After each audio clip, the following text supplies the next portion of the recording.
कल पद संख्या 2 कंप्लीट पूरे हो चुके थे नागमती वियोग वर्णन के। ये मैं पद संख्या 3 आपको कराने जा रही हूँ। इसमें देखो नागमती के विरह के अंतर्गत क्या बताया गया है। पाट महादे हिये न हारू समझी जिये चित चेतु समालू। इसमें देखो जो सखियाँ होती हैं वो क्या कर रही हैं, वो नागमती को समझा रही हैं और किस तरह से समझा रही हैं उसका यहाँ वर्णन किया गया है। सखियाँ नागमती से कहती हैं कि हे महारानी। पाट महादेव का क्या मतलब है, पटरानी, या हम क्या कह सकते हैं, महारानी। तो वो कहती हैं हे महारानी आप क्या करो, अपने जिये को मत हारो, अर्थात अपने आप को हारा हुआ महसूस मत करो। इस बात को कौन कह रही हैं, सखियाँ कह रही हैं। हिये न हारो, अपने हृदय में क्या करो, आप हार को स्वीकार मत करो। समझी जीव, अपने इस हृदय को समझाओ। चित चेतु संभालो, और अपने आप को क्या करो, आप संभालो। इस बात को कौन समझा रही हैं, दासियां और सेविकाएं। क्यों समझा रही हैं, क्योंकि वो नागमती क्या कर रही है, विरह में जल रही है और उनकी सेविकाएं उनके इस हाल पर परेशान है, चिंतित है। तो वो नागमती को अलग अलग ढंग से समझाती हैं, कहती हैं कि हे पटरानी आप निराश ना हो, हिये ना हारू, हृदय में निराशा मत लाओ, मन से हार मत मानो। समझी जीव, अपने इस हृदय को समझाओ और चित्त को क्या रखो, स्थिर रखो। भोर कमल संग होए मेरावा, संचरी ने मालती में आवा। और वो किसका उदाहरण देती हैं, वो कमल का उदाहरण देती हैं कि जिस प्रकार से जो कमल होता है वो भोर होते ही कमलनी के पास चला जाता है, मेरावा मतलब उससे मिलता है, उसके साथ रहता है, लेकिन जैसे ही उसको किसका स्नेह आता है, मालती का स्नेह आता है, वह मालती के पास दोबारा लौटकर आ जाता है। कि जिस प्रकार से कमलनी के पास जाकर भी भंवरा अपनी मालती को भूलता नहीं है, प्रेम में बंधा हुआ मालती के पास क्या होता है, पुनः लौट आता है, उसी प्रकार महाराजा रत्नसेन भी क्या होंगे, यदि किसी स्त्री के प्रेम में फंस गए हैं तो आप निराश मत हो, वो बहुत शीघ्र आपके पास लौट आएंगे और आपके प्रेम का स्मरण उन्हें क्या करेगा, लौटा लाएगा। फिर आगे उदाहरण देती है, पपैये स्वाति जो जस प्रीति। जिस प्रकार पपैया को किससे प्रीति होती है, स्वाति नक्षत्र की आशा में वो क्या करता है, टेकू प्यास, अपनी प्यास को भी दबाए रखता है, किसकी आशा में, स्वाति नक्षत्र की आशा में। उसी प्रकार बाधो मन धीति, अपने मन में धैर्य धारण करता है।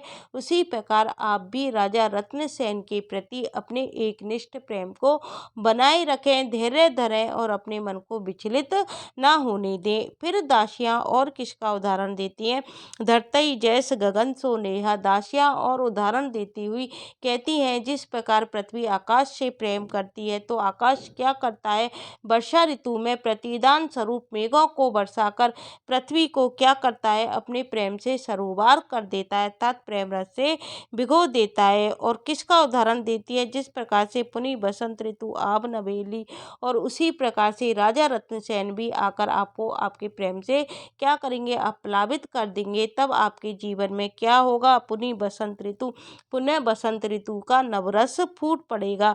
पुनी बसंत ऋतु आब नवेली, तुम्हारे लिए क्या हो जाएगा, आपके जीवन में बसंत का नवरस फूट पड़ेगा। सो रस सो मधुकर सो बेली। और राजा रत्नसेन कौन होंगे, ब्रह्मण रूपी राजा रत्नसेन होंगे, और बेली मतलब लताओं के रूप में क्या रहेंगी, आप रहेंगी। तात्पर्य क्या है कि समय बीतने पर आपका पति लौट आएगा और आप फिर से पति के प्रेम रस का क्या करेंगी, पान करेंगी। फिर कहती हैं, जिनी अस जीव करसी तू बारी, यह तरीबर पुनि उठी सवारी। जिनी अस जीव करसी तू बारी, इसलिए क्या कर, तू क्या कर, अपने पति का इंतजार कर, हताश मत हो। आपका शरीर रूपी जो तरुबर है फिर से क्या होगा, हरा भरा होगा, पुनः क्या होगा, पुष्पित पल्लवित होगा। यह तरीबर पुनः उठी सवारी, यह तरीबर है, पुनः से उठ जाएगा, पुनः उठ जाएगा, अर्थात पुनः पुष्पित होगा, पल्लवित होगा। जिनी अस जीव करसी तुबारी, इसलिए तू क्या कर, अपने हृदय में क्या कर, शांति रख और उसका इंतजार कर, फिर से यह सरोवर फिर से हरा भरा होगा, पुनः पल्लवित होगा। आगे क्या कहती है उनकी सखियां, दिन 10 बिन जल सूखी विदंसा, पुनि सोए सरोवर होए अंसा। यदि 10 दिन ग्रीष्म ऋतु में क्या हो जाता है, पेड़ पौधे जल जाते हैं, लेकिन जैसे ही बसंत ऋतु आती है वो पुनः हरे भरे हो जाते हैं। उसी प्रकार से यदि 10 दिन के लिए यदि सरोवर सूख भी गया तो वर्षा ऋतु आते ही वह क्या हो जाएगा, क्या हो जाता है, वर्षा ऋतु पुनि सोए सरोवर पुनः क्या हो जाता है, लबालब भर जाता है, उसका आकर्षण लौट आता है, उसमें सोए हंसा, और उसमें जो हंस उसे छोड़कर दूर देश चले गए थे पुनः आकर्षित होकर सरोवर में लौट आते हैं, और फिर से वो क्या करते हैं, जल कीड़ा करने लगते हैं। फिर दासियां आगे क्या समझाती हैं, मिले जो बिछड़े साजन। दासियां आगे समझाते हुए कहती हैं, जिस प्रकार से बिछड़े हुए साजन क्या करते हैं, आपस में मिलते हैं तो वो एक दूसरे को आलिंगन करके क्या कर देते हैं, एक दूसरे के स्नेह से परिपूर्ण हो जाते हैं। उसी प्रकार से तपनी मृगशिरा से जैसे हेते आद्रा पलुहंत, उसी प्रकार से मृगशिरा नक्षत्र के ताप को जो सहता है वो आद्रा नक्षत्र के आते ही क्या हो जाता है, आते ही जो मृगशिरा नक्षत्र के ताप को सहता है वह आद्रा नक्षत्र के आने पर क्या होता है, पुनः आनंदित होता है। ठीक उसी प्रकार महारानी आपके विरह के दिन भी क्या हो जाएंगे, समाप्त हो जाएंगे, और एक दिन राजा रत्नसेन आपको अपने प्रेम से क्या कर देंगे, अप्लावित कर देंगे। शब्दार्थ देखते हैं। पाठ महादेही का मतलब है पटरानी, मेरावा मिलाप, टेकू प्यास का क्या मतलब है, प्यास सहन करना, बांधू मन थीति का मतलब है मन में स्थिरता बांधो। इसकी व्याख्या पलुहंत मतलब पल्लवित होते हैं, पलते हैं, इसकी व्याख्या मैंने आपको करा ही दी, एक बार और बता देती हूँ। नागमती पति के विरह में जल रही है, दासियां और सेविकाएं उसके इस हाल पर क्या है, परेशान हैं, चिंतित हैं। वे क्या करती हैं, नागमती को अलग अलग ढंग से समझाती हैं,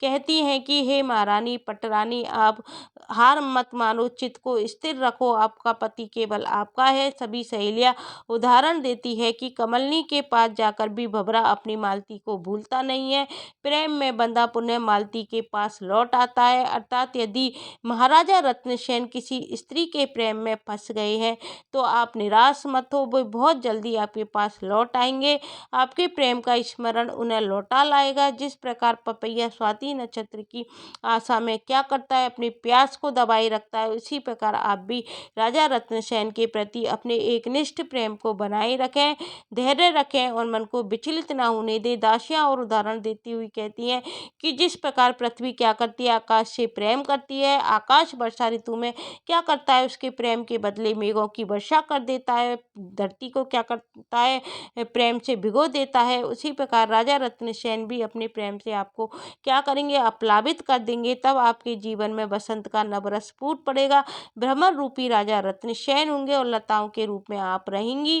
तात्पर्य यह है कि समय बीतने पर आपका पति लौट आएगा और आप फिर से क्या करेंगी, पति के प्रेम रस का पान करेंगी। आप हताश ना हो, आपका शरीर रूपी तरोवर भी क्या होगा, फिर से हरा भरा होगा, पुनः पुष्पित पल्लवित होगा। जो ग्रीष्म ऋतु में दग्ध होकर तपकर क्या हो जाते हैं, पुनः हरे भरे हो जाते हैं। पुष्प भी क्या होते हैं, जो ग्रीष्म ऋतु में जल जाते हैं, लताएं जल जाती हैं, वो पुनः क्या करती हैं, बसंत ऋतु में हरी भरी हो जाती हैं।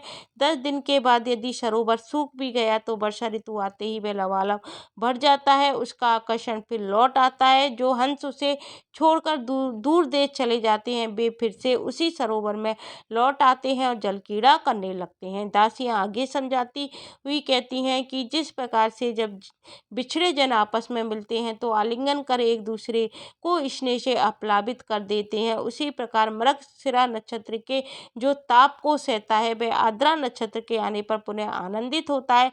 ठीक उसी प्रकार महारानी आपके विरह के दिन भी समाप्त हो जाएंगे और राजा रत्नसेन लौटकर आपको अपने प्रेम से आप्लावित कर देंगे। तो यहाँ पर पद संख्या 3 की व्याख्या मैंने पूरी करा दी है। कल मैं आपको पद संख्या 4 की व्याख्या कराऊंगी। Thank you guys.